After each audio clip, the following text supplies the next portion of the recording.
iniciar a gravação.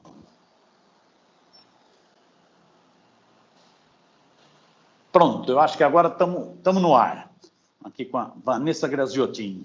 Vamos começar o nosso papo. Essa pandemia do coronavírus segue causando milhares de mortos no mundo e no Brasil, né? Ela também tem produzido efeitos devastadores na economia, com desemprego, milhões de pessoas desempregadas, redução de salários, quebradeiras de empresas, principalmente pequenas e médias empresas, desespero, angústia, depressão, ou seja, um quadro dramático. Nesse quadro dramático, no Brasil, a situação das mais preocupantes é no Amazonas, né? Segundo dados divulgados nessa quarta-feira pela Secretaria de Estado de Saúde do Amazonas, Suzan, já são 4.801 casos de novo coronavírus confirmados no estado e 380 mortes, pessoas que já faleceram, aí depois você me disse é isso mesmo. Para entender melhor esse drama, esse quadro dramático, que a gente bate esse papo com a ex-senadora Vanessa Graziotin. A Vanessa é uma das lideranças mais respeitadas no Estado e no país, isso não é confete não, é real, é dirigente do Partido Comunista do Brasil, do PCdoB, também é da área da saúde, é farmacêutica, não é isso? É farmacêutica de profissão, né? Conhece profundamente Manaus, onde foi vereadora, conhece profundamente o Estado, né? Já foi deputada estadual e senadora de 2010 a 2018. Então, primeiro, brigadão por você ter topado a conversa, Vanessa. Brigadão, tá? Sei que você vive num corre-corre danado. Eu queria entender quais as razões para a situação estar tão desesperadora em Manaus e no Amazonas como um todo. O que leva esse quadro tão dramático aí no Estado, na sua opinião? Olha, bom, primeiro, agradeço o convite, é uma alegria, viu, que um jornalista extremamente respeitado é você. Então, é uma alegria falar com você, é uma alegria compartilhar com você essa luta, pelo menos nos últimos anos, não vamos dizer quanto, né, Miro?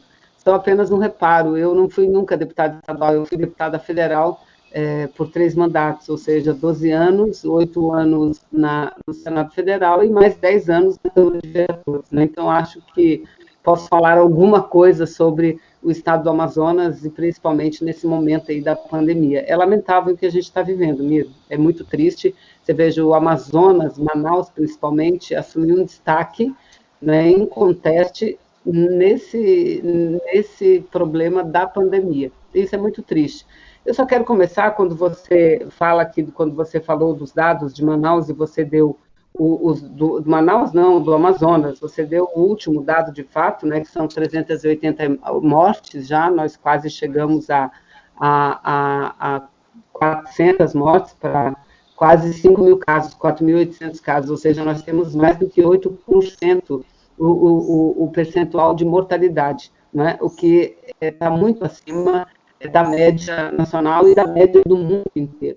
Por que isso acontece em Manaus? Primeiro, deu o seguinte, havia no subconsciente das pessoas um fator, até por cientistas, pesquisadores, de que talvez o calor exagerado que a gente vive lá na região amazônica e a umidade fosse um fator que não permitiria uma chegada forte do coronavírus. E, na prática, isso não aconteceu, né? Então, primeiro isso, as pessoas achavam que, como estava acontecendo na Europa, em países de temperatura mais frias, isso não chegaria na Amazônia, não chegaria no Amazonas. Lamentavelmente, chegou e chegou com muita força. Então, essa é uma questão. Segundo, as autoridades locais não só não ajudaram, como atrapalharam. Você pega o presidente Bolsonaro e jogue na dimensão do governante do estado do Amazonas, a mesma coisa.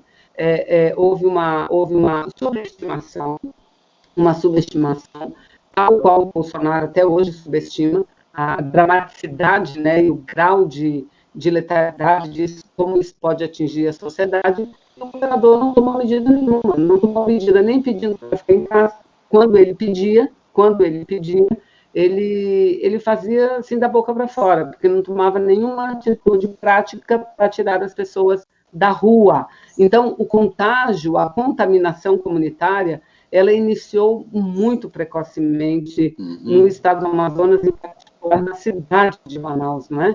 E também não preparou o estado, o sistema de saúde, para receber esses doentes. Então, a calamidade se generalizou.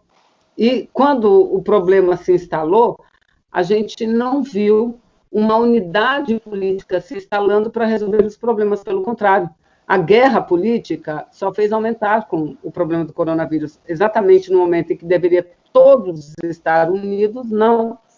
Para você ter uma ideia, as denúncias sobre corrupção, desvio de dinheiro, nos recursos aplicados no combate ao coronavírus, é o que se mais tem hoje na empresa. Então, é muito triste. É um problema, viu, de falta de gestão, de falta de compromisso do governador. É bom que se diga, viu, Miro, o governador de lá foi eleito exatamente na onda do Bolsonaro. Onda, lógico, ou seja,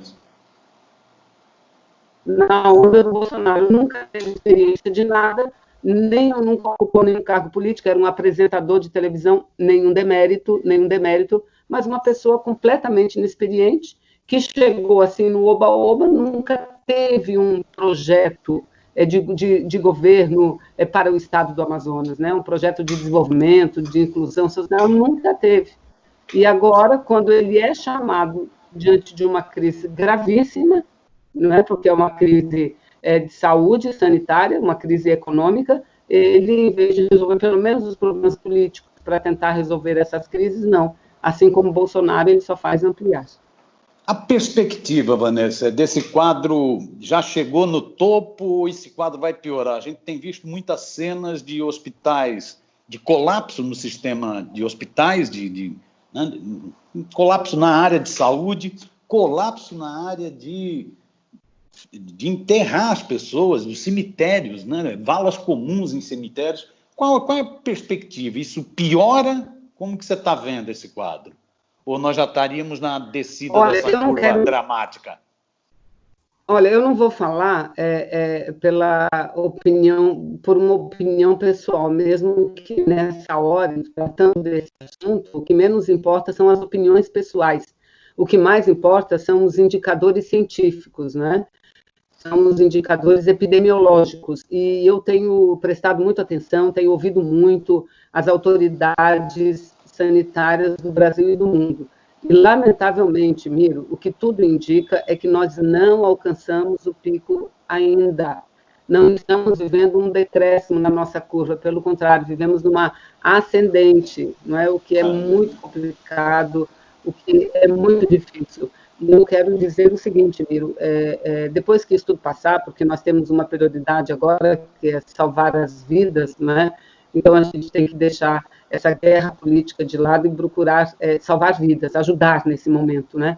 Mas, lamentavelmente, no Amazonas não é essa a opinião que predomina a partir do governador. Para você ter uma ideia, Miro, a gente sabe como, lamentavelmente, esses programas de caráter sensacionalista movem e constroem uma opinião pública, uma opinião popular, né? Eles têm um poder de construção, assim como as redes sociais, esses milhares de fake news, essa força que tem o governo Bolsonaro nas mídias sociais, esses programas de televisão sensacionalistas. Vocês têm, inclusive, um jornalista aí do Amazonas que falava que era brincadeira e agora está infectado, né? É isso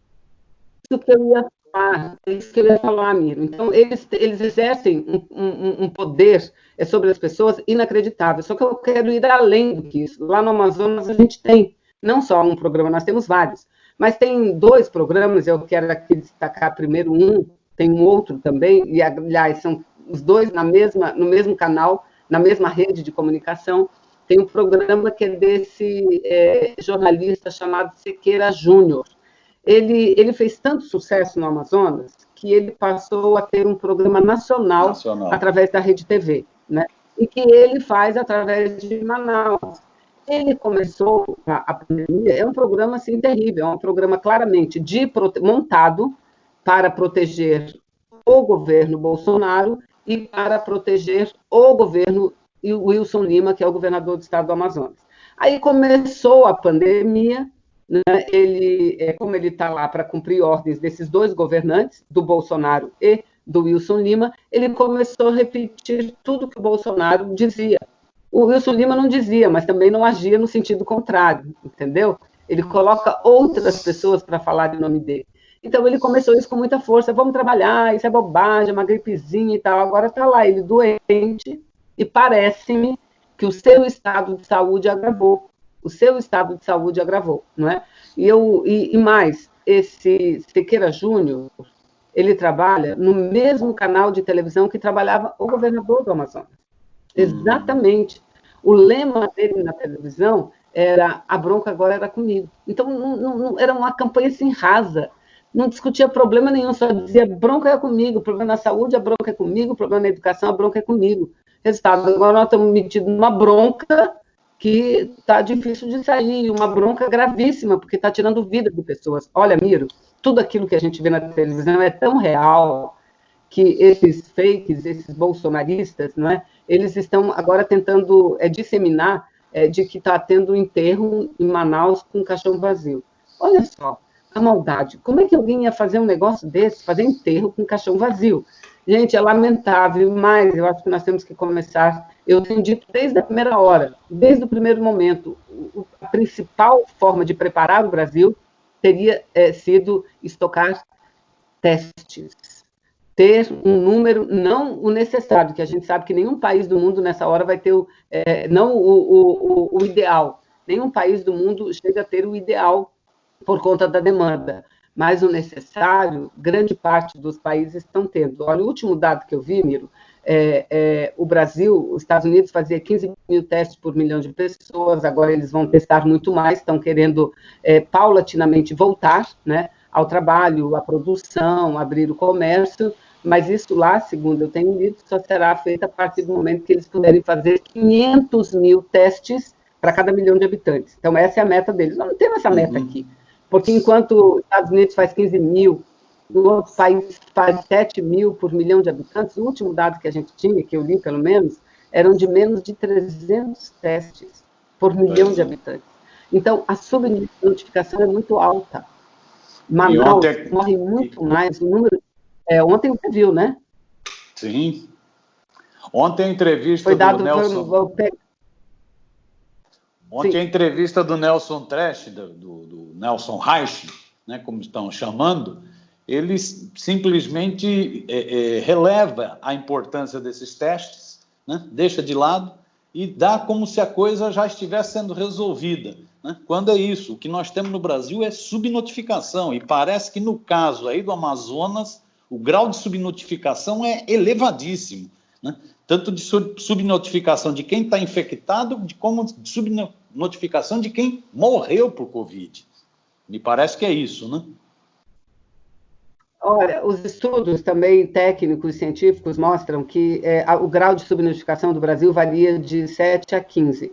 Então, eu creio, pelos dados que estão apresentando, agora estão estudando dados vindo de cartórios, né, de cartórios que registram óbitos, né, para poder tirar a média do que se tinha e o que se tem agora. E também registros de causas das mortes, né, causa-mortes.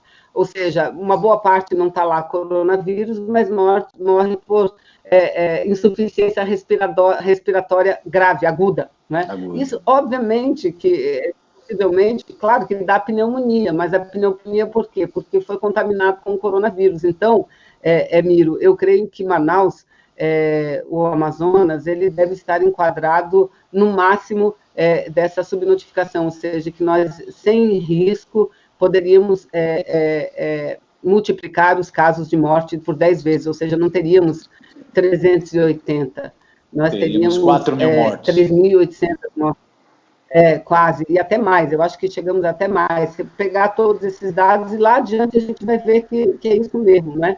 Só que essa subnotificação, a falta de testes, ela traz esses diversos problemas. Um deles qual é? É fazer com que as pessoas achem que podem sair para a rua, porque agora, nesse último final de semana, saiu uma pesquisa feita por um instituto sério em Manaus. Claro, eu acho que foi muito drástica a pergunta, mas a pergunta foi o seguinte: você tem mais medo de ser contaminado pelo vírus ou perder o seu emprego e a sua renda? 60%, Miro, tem mais medo de perder o emprego e a renda.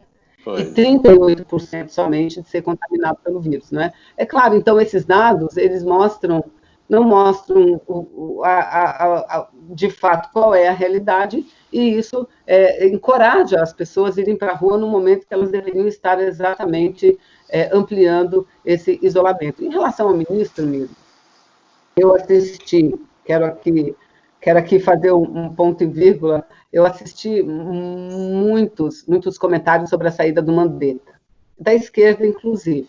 Não porque o Mandetta é bom, porque o Mandetta não sei o quê, peraí, alto lá, né? O Mandetta não chegou a ser um Bolsonaro, ele se contrapôs ao Bolsonaro quando o Bolsonaro mandava ir para a rua e ele, seguindo a OMS, dizia, não, vamos ficar em casa, né? Agora, fora isso, o que ele fez? E fora a boa comunicação dele, o que ele fez? Nada. Mira, eu assisti muitas entrevistas coletivas do ministro Mandetta, ele nunca falava de testes.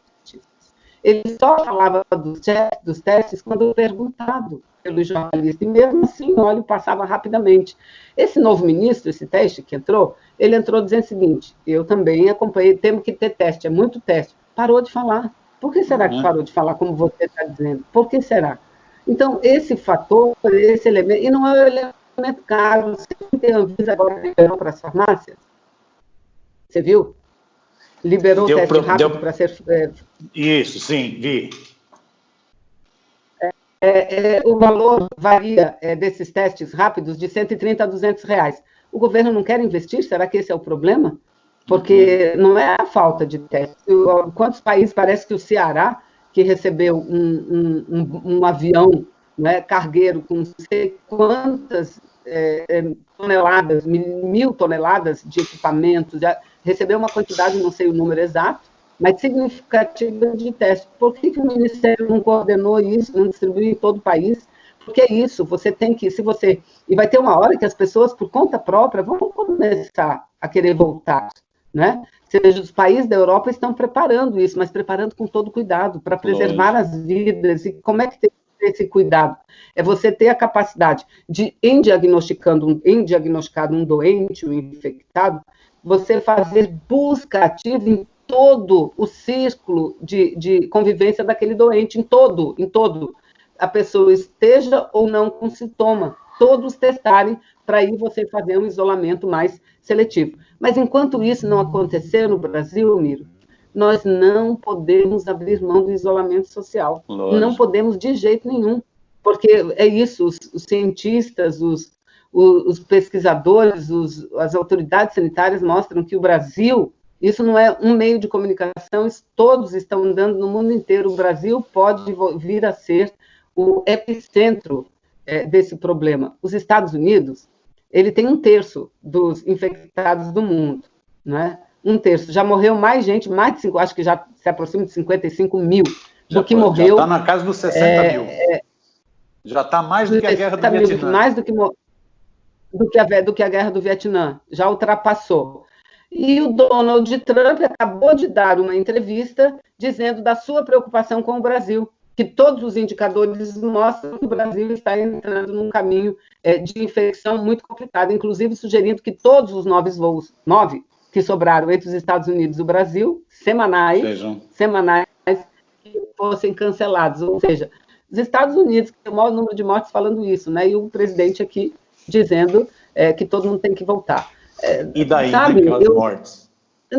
Não está preocupado, porque se tivesse preocupado, teria um plano no Ministério da Saúde para fazer algo com mínimo de segurança, E o mínimo de segurança passa por você testar as pessoas, né? Não de forma discriminada, mas desse jeito que eu disse. Atestou um doente, um infectado, você busca ativamente todo o ciclo daquelas pessoas.